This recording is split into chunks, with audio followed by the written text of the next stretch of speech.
Will Cain is here. Great to have Will here. Will, he just called MAGA Republicans semi-fascists. So the great unifier apparently has forgotten his own pledge. Where's this speech going to go, do you think?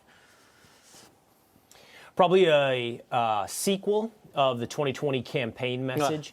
As we approach the midterms, it looks like the Democrats and Joe Biden are interested in trying to revitalize what they think brought them to victory in 2020. And that's this message of we're having a battle for the soul of the nation, for rights and freedoms that are under attack, which is an interesting message to now run in 2022 because you're looking at a Democratic Senate, a Democratic House, and a Democratic executive, and a Democratic presidency. So if rights and freedoms are truly under threat, how would it be from the party that's in the minority of every branch of government? What more, they want to return actually to the focus on Donald Trump. And that may be successful for them. Recent polling suggests that it's getting tighter before the midterms. When the focus is not on the last 2 years, inflation, crime, when the focus is on Donald Trump, it looks to be that is to the benefit of Joe Biden and that is to the benefit of Democrats. So they look for a return to 2020. Yeah, and look at this graphic, to your point, Will. It shows the gap closing between the GOP and the Democrats for the midterms.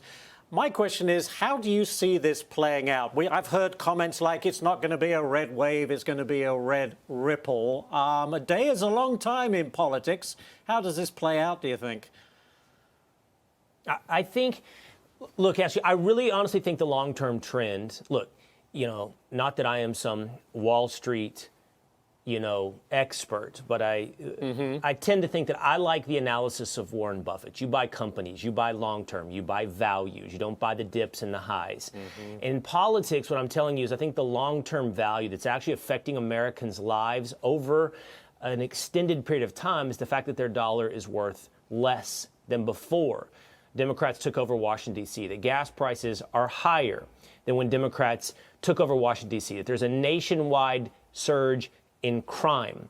And no matter what comes in and out of the 24-hour news cycle, focus on Donald Trump, even these bills that which the Democrats are claiming, momentary victory on, will play into the longer-term trend of rising inflation. And I do think that what we'll see in the midterm elections is a tendency to rewarding and understanding and voting based upon those long-term value trends.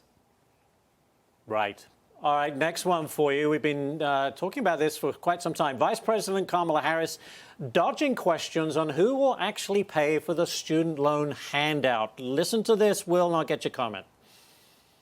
A lot of the same people who are criticizing what we rightly did to forgive student loan debt are the same people who voted for a tax cut for the richest Americans. 90% of the people who are going to benefit from student loan forgiveness make under $75,000 a year. And that debt has been the reason that they're unable to start a family, buy a home, and pursue their piece of the American dream. Okay, so, Will, why is no one in this administration answering the simple question, who's going to pay for this $500 billion plus bailout? Well, because they don't.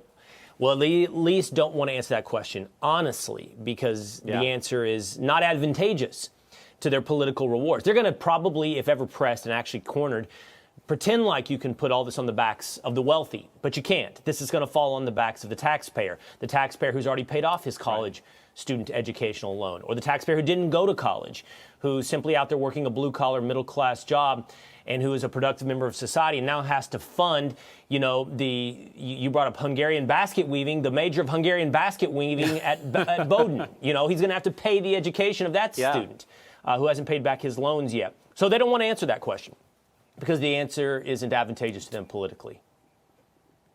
Yeah, and do you think it's an issue that will anger enough people that it could hurt the Democrats?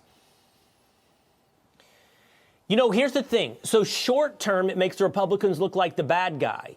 Actually, it makes you look like you're standing in the way of yet another debt relief handout. But long term, if people, and I think people are, by the way, smart enough to connect the dots, that not only will this lead to hyperinflation in education, but it will actually also lead to inflation in the economy at large. And so Democrats are giving you more of the same poison and calling it the cure, then people will see it as a ruse. And I do think that even though it's played to the point of Republicans are the bad guy standing in the way of this debt relief, people are smart enough to see the effect of giving away this entitlement and its effect on our economy and our pocketbooks.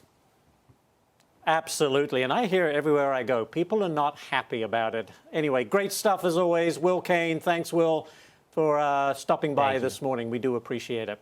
Thank you.